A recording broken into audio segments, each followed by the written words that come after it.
नमस्कार दोस्तों, स्वागत है आपका एक कदम अध्यात्म की ओर में। सनातन धर्म ग्रंथों में बताया गया है कि बुरे कर्मों का फल हमेशा बुरा ही मिलता है, चाहे वह इंसान हो या फिर ईश्वर।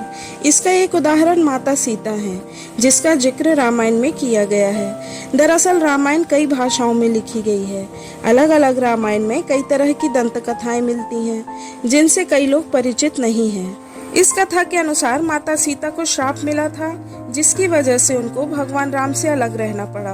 पहले माता सीता को वनवास के दौरान रावण हरण करके ले गया और उसका वध करने के बाद माता सीता के साथ भगवान राम अयोध्या वापस आ गए। फिर एक धोबी की वजह से माता सीता को अलग रहना पड़ता है। हम सबके मन में सवाल उठता है कि भगवान राम तो भगवान है, फिर वो अपनी पत्नी से अलग क्यों रहे। आइए जानते हैं इस कहानी में कि माता सीता का क्या श्राप था और उन्हें किसने श्राप दिया था। एक बार माता सीता बचपन में अपनी सहेलियों के साथ बगीचे में खेल रही थी। वहीं बगीचे में एक तोते का जोड़ा पेड़ पर बैठा था। तोते का जोड़ा भगवान राम और माता सीता के बारे में बातें कर रहा था।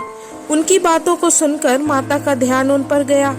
मादा तोता बोल रही थी कि अयोध्या के राजकुमार राम काफी प्रतापी राजा होंगे, उनसे माता सीता का विवाह होगा। तोते के मुख से भावी पति का नाम सुनकर माता सीता अचंभित रह गई। उन्हें अपने बारे में और जानने की इच्छा जागृत हुई, इसलिए उन्होंने अपनी सखियों से कहा कि दोनों पक्षियों को पकड़ ले। फिर उन दोनों को पुचकार कर पूछा कि भविष्य के बारे में इतना ज्ञान कहाँ से प्राप्त हुआ।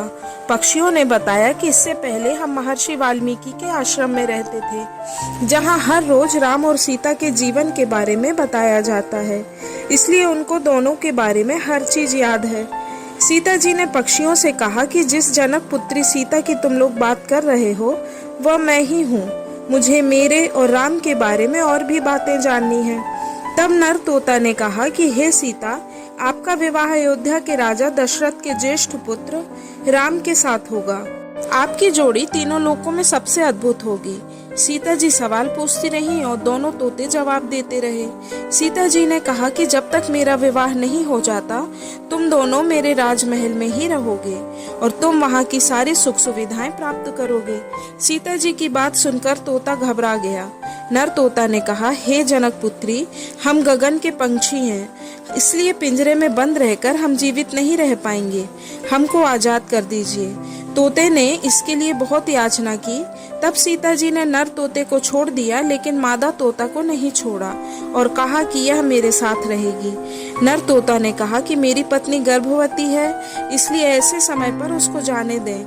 हम दोनों एक दूसरे का वियोग सहन नहीं कर सकते, इसलिए आप मेरी पत्नी को जाने दें। लेकिन सीता जी ने उनकी एक न सुनी। इस पर मादा तोता को बहुत गुस्सा आया और उसने श्राप दिया कि जिस तरह तुमने गर्भावस्था में मेरे पति से मुझको अलग कर दिया है, वैसे ही गर्भावस्था के दौरान तुमको भी पति का वियोग सहना पड़ेगा। इतना कहते ही मादा तोता ने अपने प्राण त्याग दिए। मादा तोता के प्राण त्यागने के कुछ समय बाद ही नर तोता ने भी पत्नी के वियोग में अपने प्राण त्याग दिए। इससे माता सीता को बहुत दुख हुआ, लेकिन तब तक बहुत देर हो चुकी थी। बताया जाता है कि अगले जन्म में तोता वही धोबी बना जिसने माता सीता के चरित्र पर उंगली उठाई थी।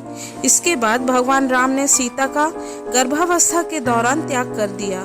तब माता सीता महर्षि वाल्मीकि के आश्रम पहुंची और वहां उन्होंने लवकुश को जन्म दिया। इस श्राप के कारण ही माता सीता को भगवान श्री राम से वियोग सहना पड़ा।